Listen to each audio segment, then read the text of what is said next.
let's start here. Let's start with leaders say they want honesty. We all do. But in reality, I think we all know, if we're honest with ourselves, that still silence exists everywhere in our organization. So why is that? Why does that happen?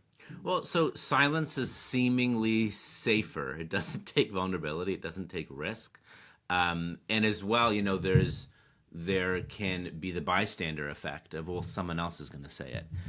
The larger a team, the larger an organization, there's more. The sort of chasm to cross becomes higher because you think, well, someone else is going to say it. And while silence might seem safer in the short term, it can be quite costly to culture, to performance, to safety, whether psychological or physical. And as a friend of mine, Tim McClure, likes to say that the biggest concern for any organization is when their most passionate people become silent. Silence is a choice, or sometimes we might speak up but filter what we say. I'm not lying. I'm not just sharing the most truthiest truth there might be. And so the real question for me is, how do we become aware of this, and how do leaders set the tone, set the culture, create that pickle jar? I like to talk about culture as pickle jar, that the brine determines the pickles that we become, the behaviors that we choose. So how do we cultivate cultures where we choose candor with care as opposed to passivity, or a culture of nice, or filtering, or just zipping it and saying silent altogether? I suppose with that in mind, Shed, as leaders, none of us intentionally set out to create a negative environment or a bad environment. But so this unintentionality that happens, I think often as leaders, we're busy, we have other priorities. So what are leaders doing kind of with that unintentionality that teaches people that it's safer to stay quiet, I suppose? What are they missing? Yeah, I think most leaders, there's an unintentionality. I will say that I have experienced some leaders where there is an intentionality, quite frankly. There is a diminishing, there is a fear-based. Most of those leaders, in my experience, are drivers and not leaders, to take a term from my friend Rich Davini. As well, I would call them insecure in role. Meaning, it is very challenging, near impossible, to follow an insecure leader, and an insecure leader is a destructive leader. So I just want to call out that there are some leaders who kind of intentionally silence, out of compliance, out of mandate, out of fear, because that's what they've been taught or learned, that's how I lead, or that's how I do it, and it's destructive. So there is that. I do think, though, that most leaders do mean well, but yet are unaware that they're getting in their way, and there is this unintentionality of silence. And sometimes it can look like, I want your opinion, just not that opinion. I want to hear the truth. Oh, but you always complain, And one of the things that I've been reminding leaders, especially recently, is if there are naysayers, wouldn't you rather them naysay in front of your face than behind your back? Because they're still going to naysay, right? Now, if people aren't naysaying, there's a way in which we can meet them where they're at and try to point them in a more positive direction, but we still need to meet them where they're at. So I think sometimes there is an unintentionality, because I want your opinion, I just want it to be an opinion that I like. And that's not part of the game. If you truly wish to have a speak-up culture, you have to be willing to hear dissent, disagreement, debate. And that is uncomfortable, isn't it? Often, because as you said, we've kind of been taught to, as leaders, or the pressure is on leaders to be seen to know the answer and lead the direction historically. And that's uncomfortable if you've been taught that, to then, of course, traverse and change to the idea that maybe you don't know the answer, and that you get it wrong, of course. Yeah, and it's vulnerable to say, openly disagree with me, but it takes the most secure and confident of leaders to say, I'm not this. If a leader is the smartest in the room, you've done a really bad job of recruiting and hiring and promoting. The best leaders that I know go, hey, I'm in this seat. I strive to do as well as I can, but my job is conductor. It's to bring the best out of people. And if everyone's just nodding their head and agreeing with me, chances are we're doing something wrong, or we're missing the potential point of view, the cognitive diversity that I know Blend is all about, which I love. Silence and agreement all the time is dangerous, and a sign that you don't have a speak-up culture.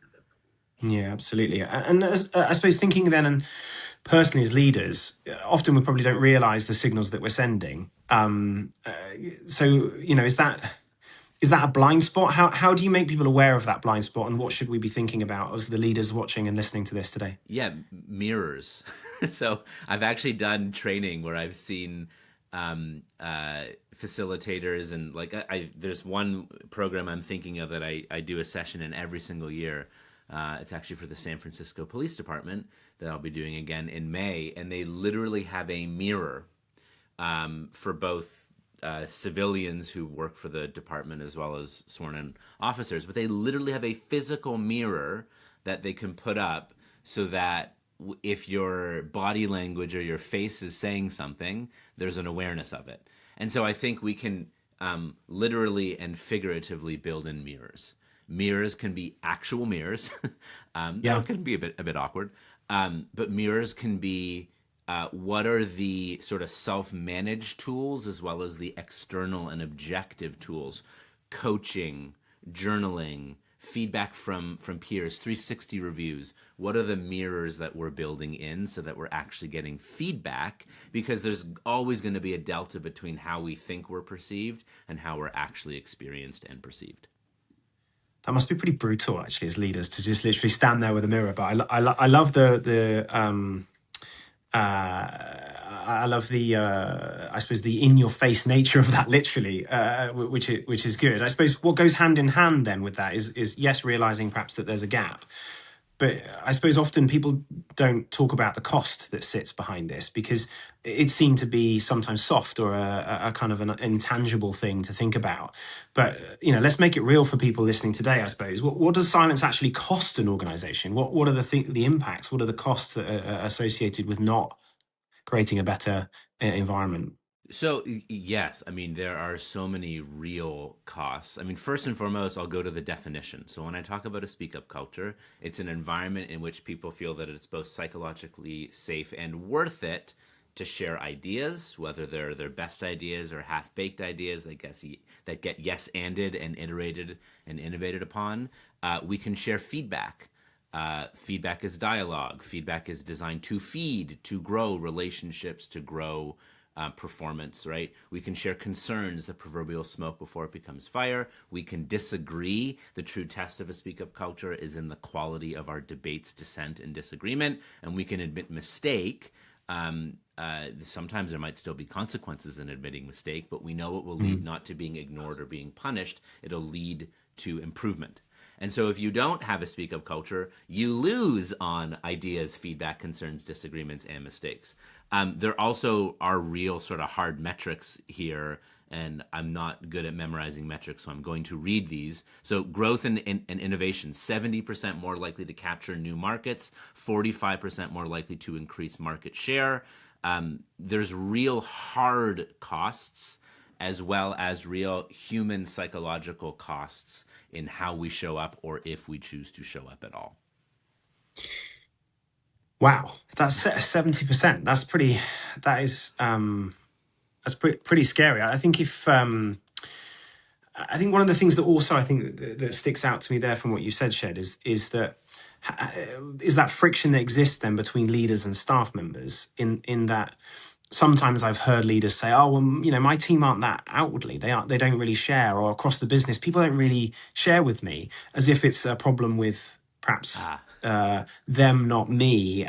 So if silence exists, how much of that is with the leadership, and how much is that in the organization? I thought that was perhaps an interesting that you mentioned there. Yeah. Well, so one of the things I'm going to harp against open office door policies. Not that they're bad or wrong, they're just incomplete. So an open office door policy assumes that people feel that it's safe and worth it to actually walk in and share. So the number of times I've heard leaders go, I have an open door policy, but nobody comes in and no one shares. And I'm like, well, because it's incomplete, it's not enough, right? Yeah. So the question is, what's the responsibility on leaders? It's at least, this is improper math, Steve, but this is sort of as a metaphor, it's at least 51% on the side of leaders. It's not 99, but it's at least 51. And what that means is that as a formal leader, you have disproportionate influence than others who have less formal authority, typically, though there are sort of lowercase l leaders who have very little or no formal authority, but they have influence, right? And we choose to follow them. But yeah, it's at least 51%. When it comes to those open office door policies, sometimes your office door should be closed. Sometimes you should be Yeah. having a closed door meeting. That's appropriate. Sometimes you should be doing something called work where you focus, right? And we know these are old stats, and I'm sure that there's newer and even more concerning stats, but it takes us typically around 20 minutes to get into deep thinking, deep thought, deep work. And on average, we're distracted every 7 minutes, right? And I bet you it's even higher now with the incessant notifications that we have. So we literally have a system that makes it impossible for us to get into deep work, right? So sometimes our office door should be closed. As well, we should actively roam the halls, not just passively open our office door. And in remote and hybrid working environments, where did all the office doors go anyway? So it's at least 51% on the side of leaders, and having an open door policy is not enough. It's incomplete. Yeah, I think that's that bridge, isn't it, from unintentionality to intentionality. I was chatting to a member a couple of weeks ago, and he was saying, actually, now I've set this focus on myself. I go into the office half an hour early every day, and that half an hour is me walking the hall, talking to people. He said it can be about anything. He just wants to make a human connection with people because it allows them to then come back and talk to him about something else during the day. And I just thought it was such a practical step of like actually just walking around and making those physical human connections with people when he's in the office gives them the opportunity to come back to show that door open type thing, which really resonated with me. Let's come to a question. Andrew, lovely to see you. Andrew Chung, Blend member. So quick question. We often have to work with leaders that we have.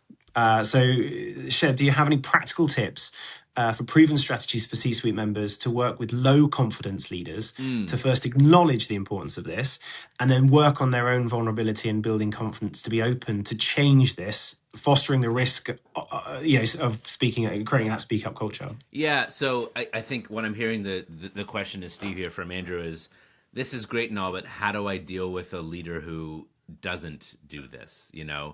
You right on, Andrew, that the only behavior and person and reaction that we can control and influence completely all the time is ourself. So focus on self. What's the type of leader you wish to be? How can you be that leader for your people? But it is hard. Leader shit rolls down the hill. So that's hard. That's a real hard challenge. A couple of ideas. One is, how can you build deeper relationship with that leader and empathy to understand why they might be behaving in the way that they're behaving? And in doing so, you might be able to build a strong relationship that you can provide some feedback if it's safe and worth it.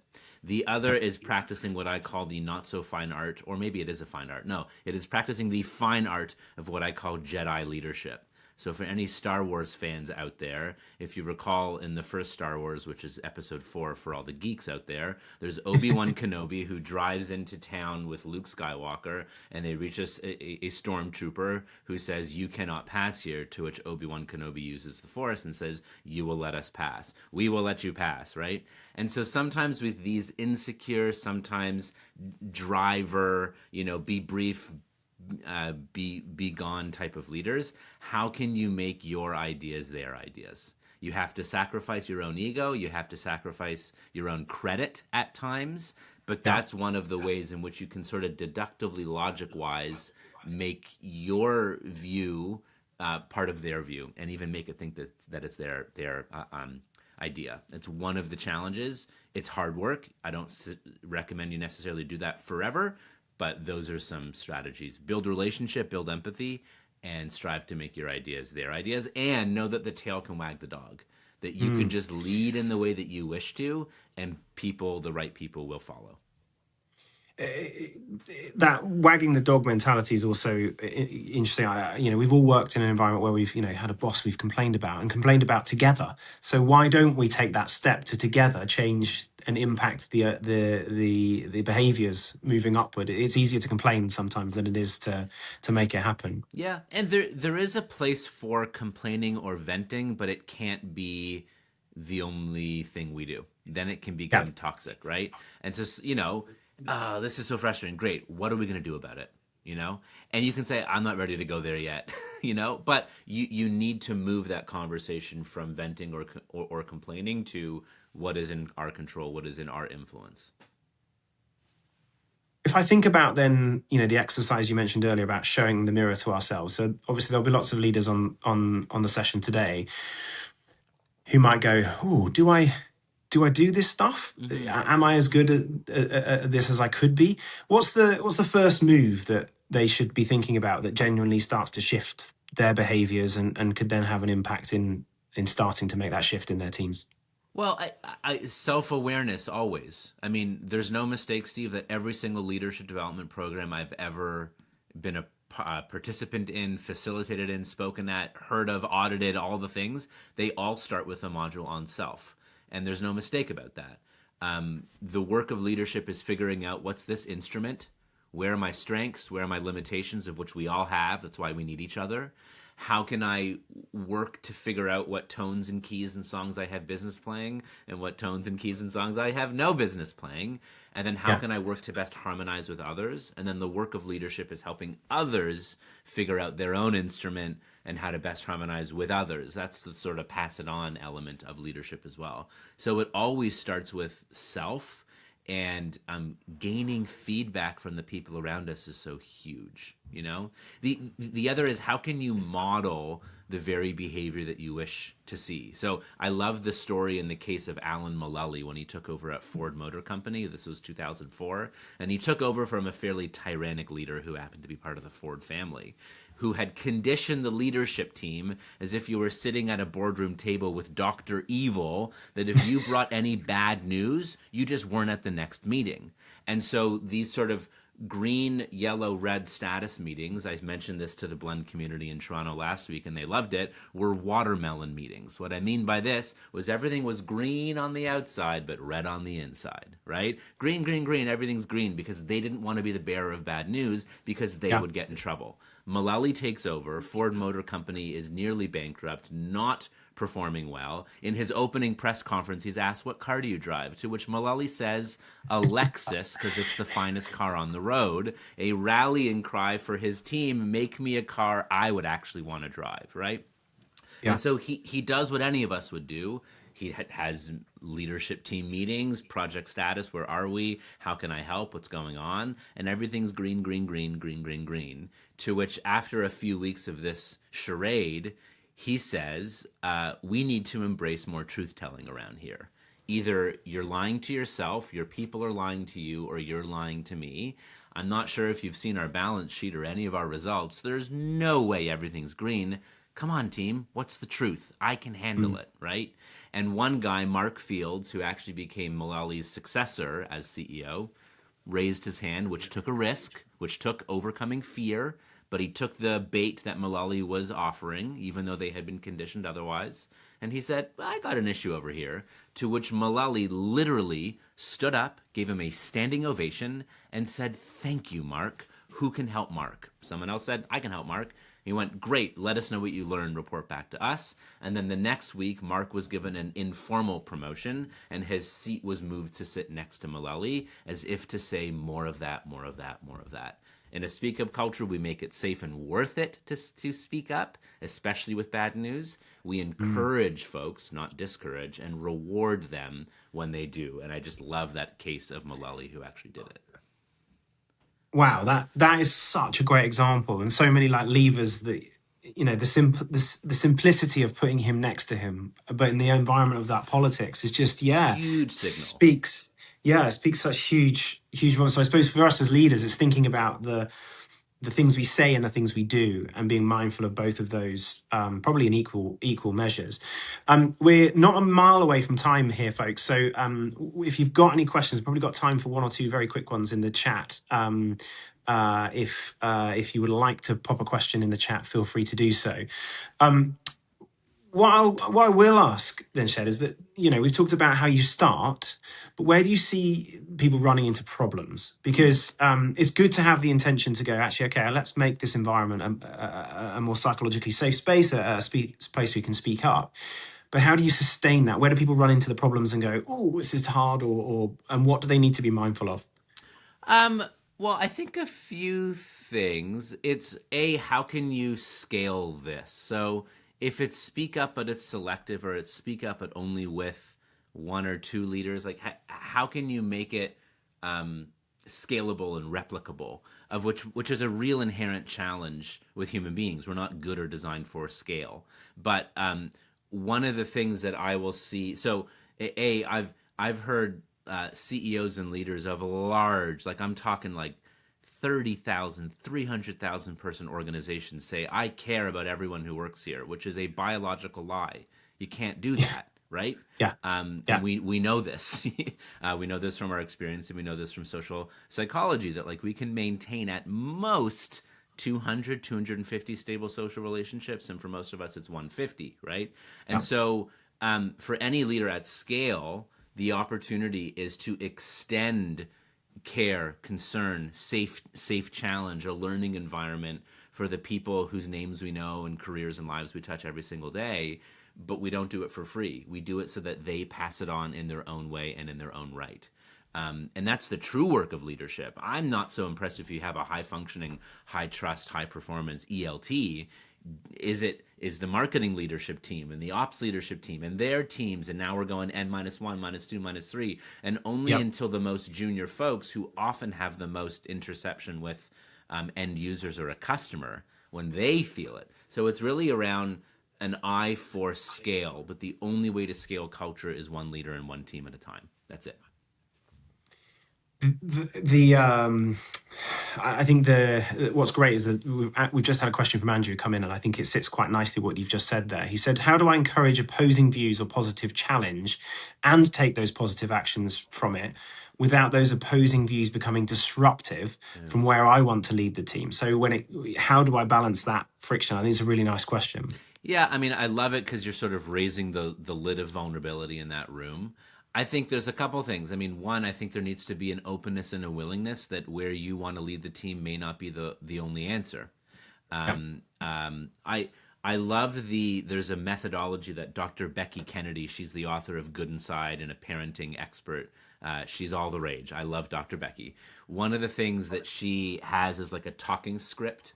When someone comes at you and they bring you bad news, or they're triggered, or they're pissed off, or they're angry, whatever it might be, whether it's in one-on-one or even a group setting, I call it meet point dance. Like, meet people where they're at. You can only point them to where you wish to go if you first met them where they're at, right? And so this is Dr. Becky's script. Her script is, thank you for telling me. I'm so glad you're bringing this up, right? Which is, imagine, Steve, someone walks into your office and they're triggered and pissed, and they're coming in and they're barging, and the first thing that you say in a very disarming way is, thank you. I'm really glad that you're telling me this. And they're like, okay, they actually are feeling validated, right? Yep. Yep. Next is, I believe you. I believe you doesn't mean that you're right. I believe you simply means that you are valid to experience what you're experiencing, right? It signals not gaslighting or toxic positivity. It means you have emotions. I sense those emotions. You're right and valid to feel those emotions. Now tell me more. And it meets people where they're at. You're allowed to validate their experience, and then once you've met them, you're frustrated. You're feeling uncertain around this. Yes, great, thank you. Can I point into some ideas of where I want to take us and why? Right? Are you ready to go there? Yep. And then you can dance with them to help make that change happen. So meet point dance. Thank you for telling me. I believe you. Tell me more.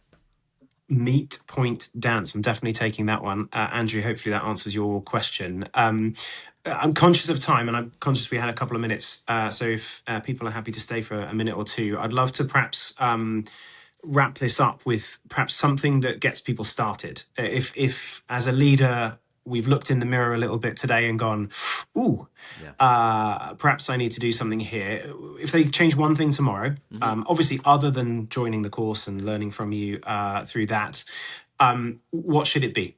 Well, so one is, know that I'm going to break rules and share more than one, but know that Okay, go as a crazy. leader, especially as a capital L formal leader, your whisper is a shout and your tiptoes are our stomps. This is not a call for perfection, but it's a call for awareness, right? The other Yeah. thing that I'll often hear is, okay, I want to do some of this stuff, but know that if you change any of your behavior, especially drastically, your people are going to think that you're an alien, right? It's like, well, I asked my people to speak up and they didn't. I'm like, how many times did you ask? Once. It's like, well, come on, you know. But when you commit to it and then you're open to saying, hey team, I need to know the delta. Here's the ideal of where I want us to be, but I don't think we're there all the time, and so I need you to let me know and inform where's the delta. That might be in Yeah. private conversations, that could be as a team, that could be move into breakouts with a meaningful conversation and come back and let's have a real conversation. But you have to know that you can't make anyone's feedback wrong. You have to say, tell me more, right? Now, if it's destructive and it's not the full consensus of the team, you might have an issue with one or two people, or they may not be part of where you want to go. But Yeah. I do think there needs to be an openness to examining that gap between where you are at present and where you want to be. I know personally, since obviously now I've known you for a while, I've tried to really bring some of these things into our team and into our leadership, and I think it's also been really helpful for me to proactively now think about the barometer of culture that I want to create. Mm-hmm. So if we're able to have those types of conversations and I'm able to create that environment with people, then now I'm proactively, when I'm bringing people into the organization, I'm looking for that ability to be able to share that openness and to be able to have that open, frank conversation, which is, so powerful. So thank you, Shed, so much. Thank you so much for giving us your time today, Shed. Absolute legend, and I think hopefully has given everyone a bit of an insight into the sorts of things that we talk about. You talk about in the Speak Up Culture book, but also in this 90-minute CPD certified course that we're going to be sharing. Building a healthy and thriving speak up culture is where we'd love to continue the conversation with everybody. So Blend members who are on the call, lovely to see you. Thank you for joining. You will actually have free access to this course in the Blend app. So that will be posted and shared almost straight after this conversation. For those of you who aren't yet part of the Blend community, thank you for coming and joining part of this session today. There will be a link shared in the chat, which will allow you to also come and access the course, or to find out more about the Blend community and how you can join us and give yourself the opportunity to become part of this wonderful community that we have. Shed, that just leaves me to thank you again. It's always nice to spend time with you, and we'll look forward to seeing you in the course and seeing you very soon. So thanks, Shed. Beautiful. Thanks all for joining.